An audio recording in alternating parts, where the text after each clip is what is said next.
I am I'm intrigued by the life story and the life of Andrew Carnegie, who was the Scot American philanthropist, but also an industrialist back in the 90s, early 90s, and he was at the time one of the wealthiest men in the world. He amassed a fortune that was almost comparable to very few, and he was the one who founded and pioneered the steel industry in the United States. And by by the by the towards the end of his life, he sold the Carnegie Steel Company, which at the time had a great monopoly over the steel industry. But he sold it to a trust. Call it that. Let's call it a trust, funded by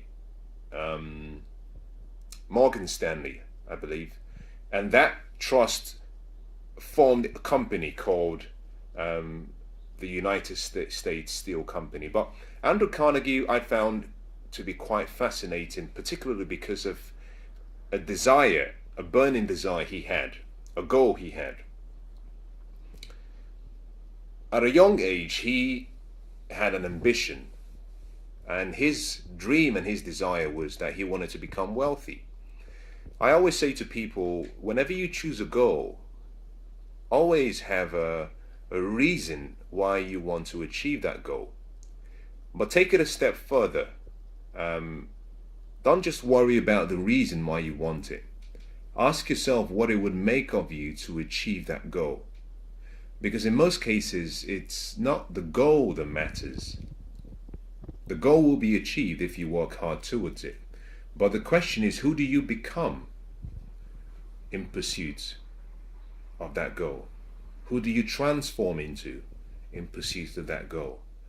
How is your life changed as a result of you pursuing that goal? Does your character change?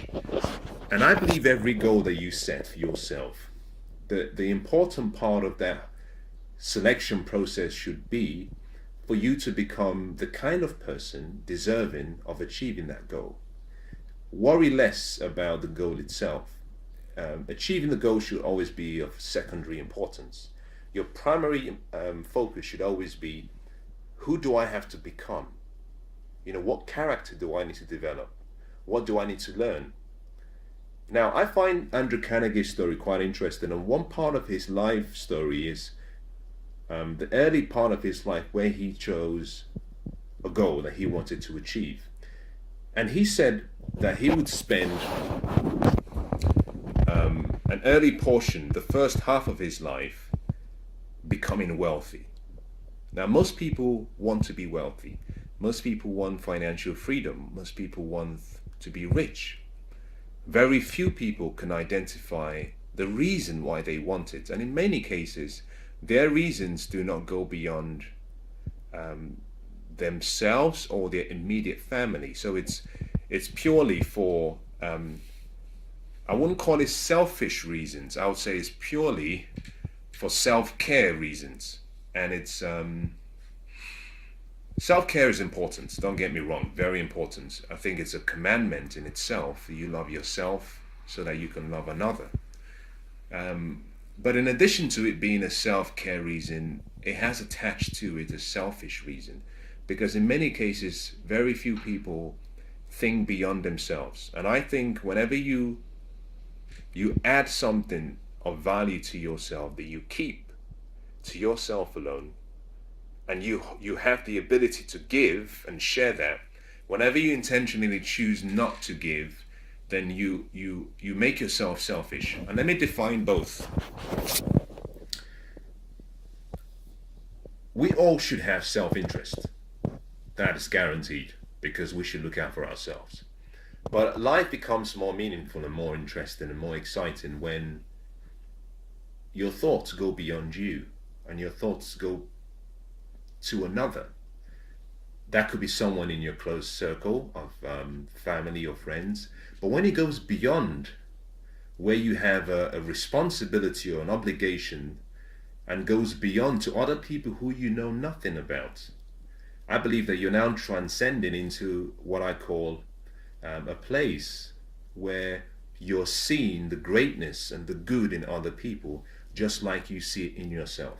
That is my view. I'm not suggesting that this is necessarily applicable in all situations, but this is my view. Self-care is when you look after yourself, when you think about yourself. And in principle, it simply means that you keep for yourself what you deserve. Now, I believe every single person is deserving of everything they get if they work hard for it. Absolutely.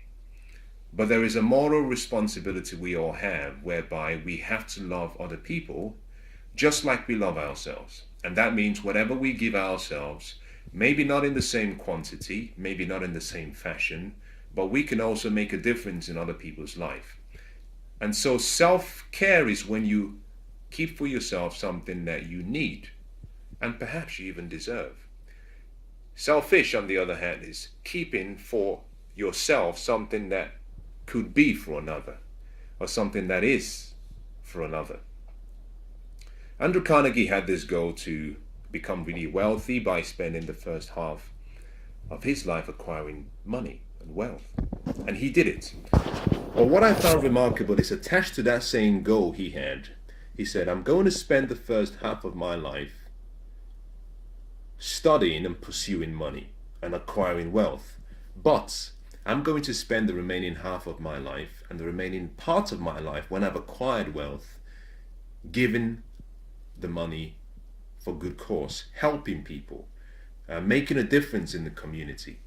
And I found his life story interesting because he gave away approximately 80% of his, I think it was 80 or 90% of everything he owned and everything he was able to make to charitable organizations, to foundations, to universities. He was the one who actually commissioned Napoleon Hill, if you've read the book Think and Grow Rich, which is a classic book. If you haven't read it, it's certainly worth the investment.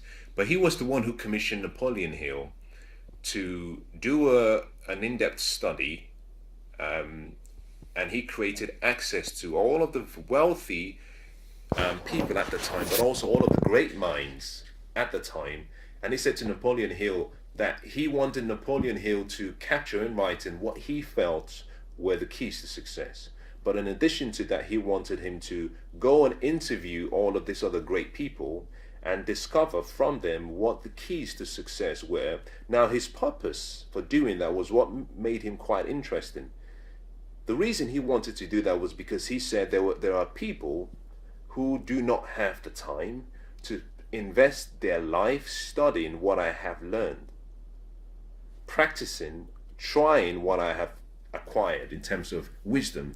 So if we can capture this in a written form and make it available for the whole world, then hopefully what I'm experiencing as, what people consider to be gigantic success will no longer be success just for a selected few, that everyone can start to do well. So he was doing it from a place of wanting to make a difference in the lives. And I think that was quite useful, primarily because, you can teach someone how to fish, or you can give them fish. If you give someone fish, then you create almost a system whereby they're dependent on you for their livelihood. On the other hand, if you teach people how to fish, it means that they can make a living for themselves without depending on you.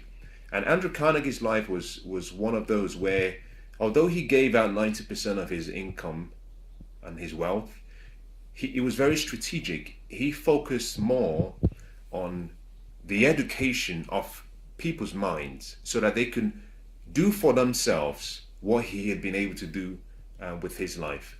Now, long story, and I must apologize, but a long story, but the point of this was simply that when he decided and he set his goals, he looked beyond himself. And I believe that it was that aspiration to help that gave him the burning desire, that gave him the level of focus and determination to stick to that goal and achieve it. And in the same way, whatever goal you have, if you can connect your goal to a greater cause, a bigger life purpose, have it connected to other people beyond your inner circle, it may not be possible in every case. But if you have a big goal, by connecting it to other people, you draw on a reservoir of potentiality that the universe reserves for those who care about other people. When you start to pursue things like that, the universe starts to support that vision you have. Now, we know of people who have done this, like Martin Luther King. We know of Nelson Mandela. We know of Mother Teresa. We know of Mahatma Gandhi. Connecting their decisions to a greater cause meant that, in a way, the life and the universe comes together. The dormant forces are activated to help that dream become a reality, because what you're doing is you're then acting like a pencil in the hand of God, helping other people rewrite their history, but also, more importantly, you're helping other people sculpture and carefully write out their destiny in the future by helping. So what I wanted to share with you is this.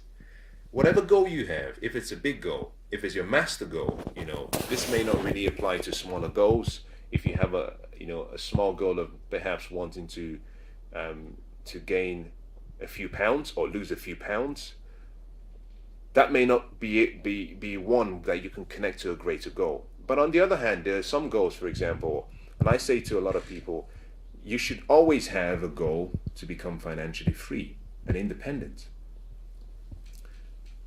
But connect that to a purpose. Why do you want it? You could have another goal whereby, for example, you want to become the CEO of your company. Why do you want to achieve that? You can have a goal whereby you want to make a difference in a community. Why do you want to do it? It's okay to have your goals that are centered on self-care. But connect your goals to caring for other people, and you'll find that you develop a level of strength and tenacity and resolve that far exceeds what you may have done on your own if your goal was primarily focused on you and your family alone.